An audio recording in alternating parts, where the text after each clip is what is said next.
This is the video review for the quiz that will be tomorrow in College Prep Geometry. We're going to start by looking at the worksheet that starts with number 1. We'll go over the vocabulary in just a few minutes.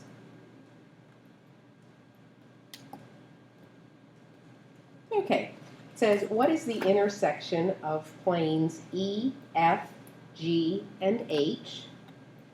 So here is that plane. And then the plane H, G, C, D is here. That intersection would be the line H, G. Remember to put correct notation, the line over top.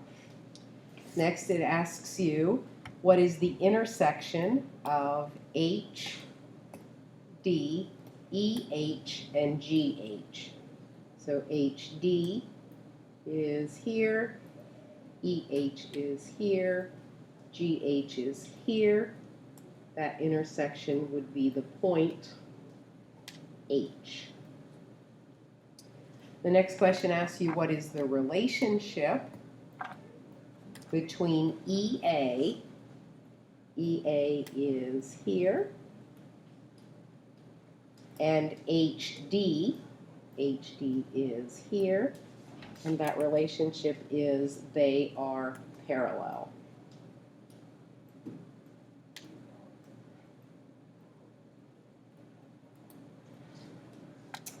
Next question asks you the relationship between EF and AD. EF being here, AD across the front, and they are skew. Those two lines are skew.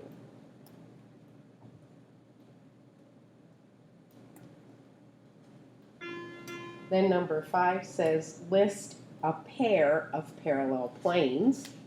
Actually going to have to erase this so I can get my letters. A couple of parallel planes. I have plane A, E, F, B parallel to B, H, G, C.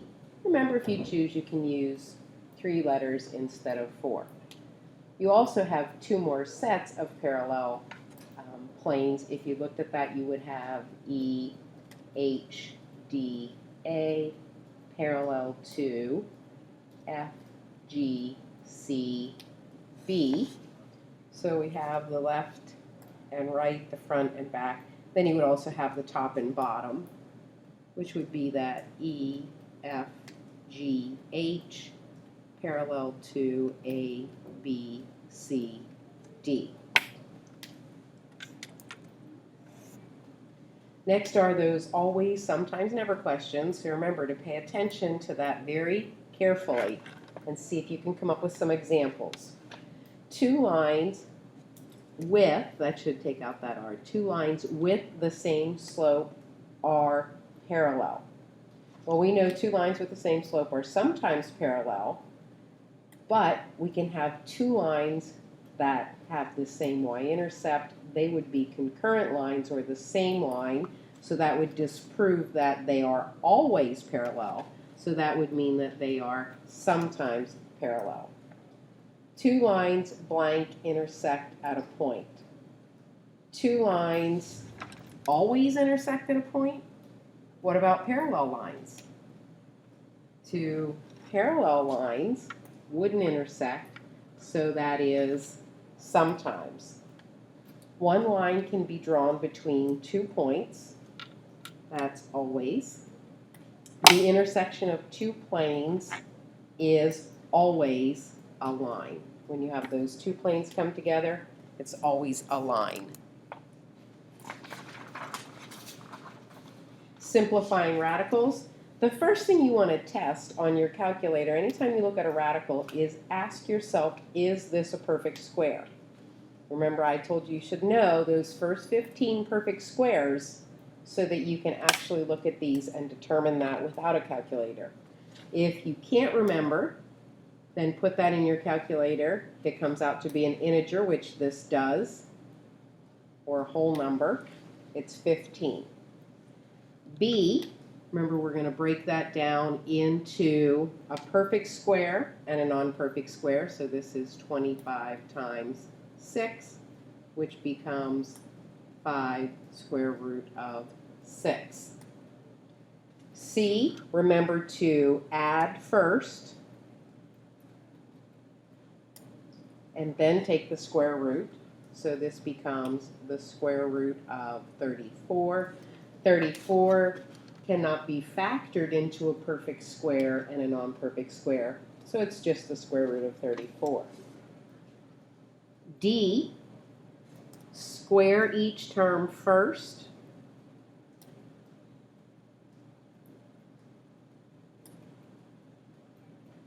Then add the terms. Then take the square root. Okay, so this becomes 49 plus 81. Add them together, square root of 130.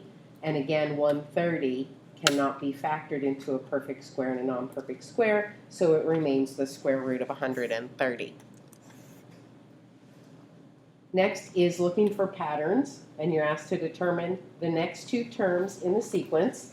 So if you look at how this changes from 25 to 19, it goes down by 6, and then by 6, and then by 6.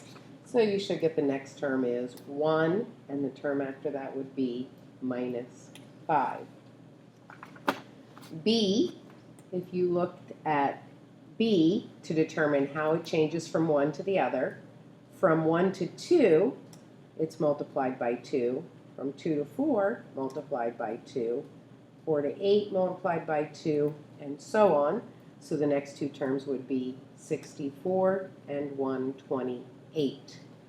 C actually was a little more difficult because most of you are not as familiar as you will become with perfect cubes. So if you look at C, 1 to the third is 1, 2 to the third is 8, 3 to the third is 27, 4 to the third is 64, and so on, so that the next two terms would be 216 and 343. So you need to recognize those perfect cubes, probably up to about the first 5, so you can see patterns and things develop. Now when we get to A, B, and C for the next question, I guess that would be question 12, even though I don't have a 12 on there. We're going to solve these systems of equations by either substitution or elimination. There are 3 of these in the note packet, but I think only one on the test tomorrow. When you look at the first one, because this second equation has coefficients of 1 on both x and y, substitution tends to be the best choice. So when you look at this equation, minus x plus y equals 3, add the x to both sides, you'll get y is equal to x plus 3. That's the vertical method. There's also a horizontal method that most of you have probably never seen before. So I have this equation, minus x plus y equals 3. Add x to both sides. Those two cancel out, and again we have y is equal to x plus 3. Addition is commutative, so I can change places with those. Now that you have this expression in terms of y, you're going to substitute that in for y in the other equation. Don't use the same equation, you have to use the other equation. So I have minus 3x plus 3 times x plus 3 equals 4. So all I did was substituted x plus 3 in for y because they are equal. use the distributive property next. And you will see when you combine like terms that 9 equals 4, and you know that that is not true. Hopefully you remember that indicates there is no solution to this problem. That means these two lines are parallel. So if we graph them, they would be parallel. Let's take a look at B. Again, I can use substitution because the coefficient on y is 1. So I'll solve that. I have 2x plus y equals 20. So 2x minus 2x plus y equals 20 minus 2x. So y is equal to 20 minus 2x. Substitute that into the other equation, 6x minus 5 times 20 minus 2x equals 12. Fellas, could you give me just 5 more minutes? Thank you. Okay, then you're going to use the distributive property, 6x minus 100, because you're distributing that, plus 10x equals 12. Combine like terms, you'll have 4x minus 100 is equal to 12. Add the 100, so 4x is equal to, let's see, 112. Divide by 4, and you'll get that x is equal to 28. Okay, for that one.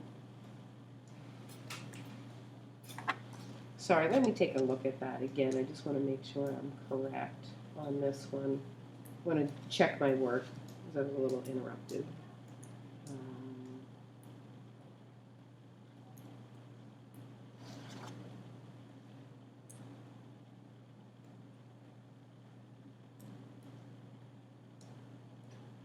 Let me go back and do that one over again using elimination because that's how I did it the last time. And I need to hurry because they're going to fix the water. They're here to fix the water problem. Okay, multiply this first equation by 5. We're going to use elimination for this one. So I get 10x plus 5y equals 100.